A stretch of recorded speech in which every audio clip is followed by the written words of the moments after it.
आज का जो विषय है वह है दुख और सुख।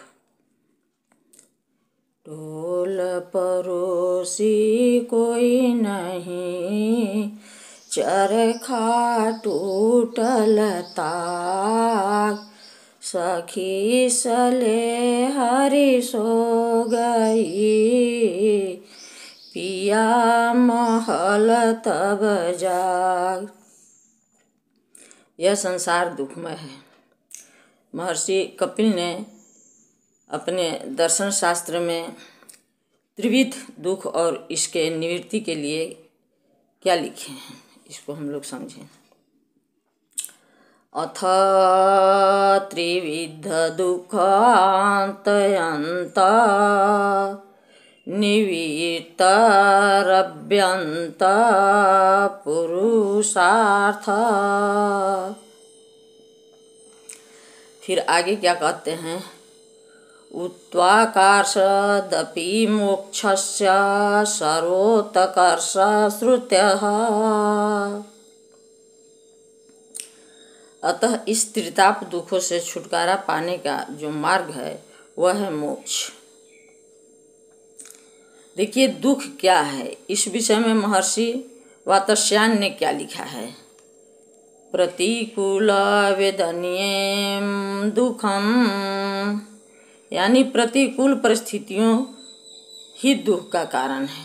मनुष्य अपने शुभाशुभ कर्म करने के अनुसार सुख दुख भोगने के लिए बाध्य है। दुख के विषय में सद्गुरु सदाफल देव जी महाराज स्वरवेद में क्या कहते हैं। निज स्वभाव प्रतिकूल जो विवश वरत ना हो, पराधीन जीवन जगत दुख लक्षण यह सो। यानी दुख आत्मा के विरुद्ध आचरण ही दुख है। संतों ने कहा यह संसार सत है, आत्मा सत एवं चित है, लेकिन परमात्मा सत चित और आनंद स्वरूप है। अनंत काल से हम सभी त्रिविध दुखों को भोगते आ रहे हैं। 3 प्रकार के दुख है, आध्यात्मिक, आधि भौतिक, आधि दैविक। इनमें आध्यात्मिक दुख 2 प्रकार का होता है, शारीरिक और मानसिक। वात पित्त कफ की विषमता से उत्पन्न दुख शारीरिक है, और काम क्रोध लोभ मोह भय ईर्ष्या विषाद से उत्पन्न दुख मानस दुख कहलाता है।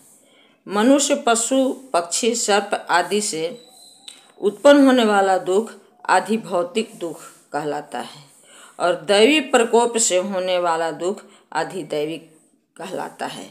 अब देखिए सुख क्या है। कबीर साहब इस सुख के विषय में क्या कहे हैं।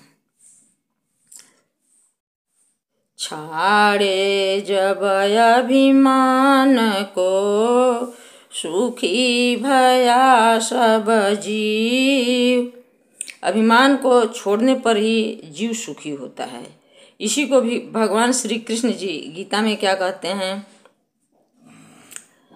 दुखे अश्वनु द्विगुण मना, सुखेषु विगत स्प्रियः, वीतराग भय क्रोध स्थित धृमुनिरुच्यते। आत्मा का संबंध जब प्रकृति के साथ होता है तो उसमें दुख सुख द्वेष के भाव आ जाते हैं। इससे उपरम होने पर सुख है। स्वरवेद इसी सुख के विषय में क्या कहता है।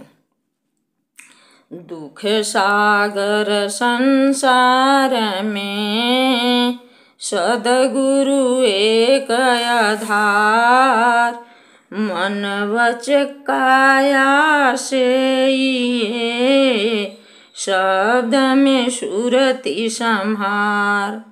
मन से वचन से शरीर से सद्गुरु के सेवा करते हुए ब्रह्म विद्या के साधना के द्वारा जीव सुख प्राप्त करता है।